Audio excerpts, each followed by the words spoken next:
नमस्कार, मैं जितेंद्र प्रसाद। हमारा देश को चला कौन रहा है, मोदी या ट्रम्प?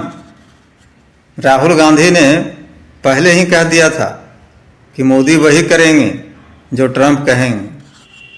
ट्रम्प ने कहा कि भारत और रूस से तेल नहीं खरीदेगा। क्यों नहीं खरीदेगा?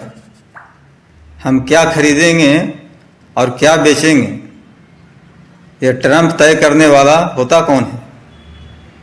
हमारे देश के पीएम हैं, मोदी हैं या ट्रम्प हैं? फिर ट्रम्प किस हक से कह रहा है कि इसके पहले पहलगांव हमले के समय जब ऑपरेशन सिंदूर शुरू हुआ था तो अमेरिका के राष्ट्रपति ट्रम्प ने रोक लगाया था, यानी सीज फायर करवाया था। मोदी खुलकर क्यों नहीं बोल रहे हैं? किस बात से दबाव है? किस कारण से ट्रम्प से डरते हैं? कुछ तो है जो मोदी देश को खुलकर बता नहीं रहे हैं। इसका दो कारण हो सकता है, एपस्टीन फाइल का मामला और दूसरा अडानी पर जो अमेरिका में केस चल रहा है ठगी का। यही दो कारण हो सकते हैं, या कुछ ऐसा राज है जो ट्रम्प अगर खोल देंगे तो मोदी कहीं के नहीं रहेंगे। नरेंद्र मोदी फिर से सरेंडर हो गए हैं। अमेरिका के सामने मोदी कोई जवाब नहीं दे रहे हैं। उसने कहा रूस से तेल नहीं खरीदो तो नहीं खरीदेंगे। उसने कहा टैरिफ 50% कर दो तो चुप रह गए। अडानी पर केस चल रहा है, ये भी एक कारण है, दबाव है, जिसके कारण से नहीं बोल रहे हैं। हर दिन सोचता हूँ आज नहीं तो कल अच्छा होगा, लेकिन हर आने वाला कल और भी बुरा होता है।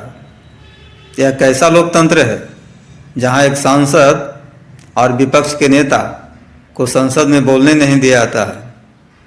तभी तो राहुल कह रहे हैं कि मोदी कंप्रोमाइज पीएम है, और एपस्टीन फाइल और अडानी का मामला राहुल जो बोल रहे हैं वो सच साबित हो रहा है। राम राम जपना, अमेरिका में जाकर नाचना, यही हो रहा है। देश चाहे भाड़ में जाए, मोदी और शाह का कोई फिक्र नहीं। जनता को हिंदू से लड़ा दो, अगड़ों को पिछड़ों से लड़ा दो और अपने मज़ा लेते रहिए। ट्रम्प आजकल भारत के विदेश मंत्री बने हुए हैं। जो बात जयशंकर को बोलना चाहिए, बताना चाहिए, वो अमेरिका के राष्ट्रपति ट्रम्प बता रहे हैं। हम पूरी तरह से ट्रम्प के गुलाम हो गए हैं। मोदी जी ट्रम्प के गुलाम हो गए हैं। मजबूरी का नाम नरेंद्र है और मजबूर का नाम सरेंडर है। मोदी और अडानी की करतूतें की कीमत देश को चुकाना पड़ेगा एक दिन। आज़ादी के बाद सबसे कमज़ोर पीएम साबित हुए हैं नरेंद्र मोदी। 56 का गुब्बारा अब फट गया है। जो आदमी जिंदगी में कभी सच नहीं बोला, उस आदमी पर देश कैसे विश्वास कर लिया? इसी का खामियाजा आज हम भुगत रहे हैं। जय हिंद।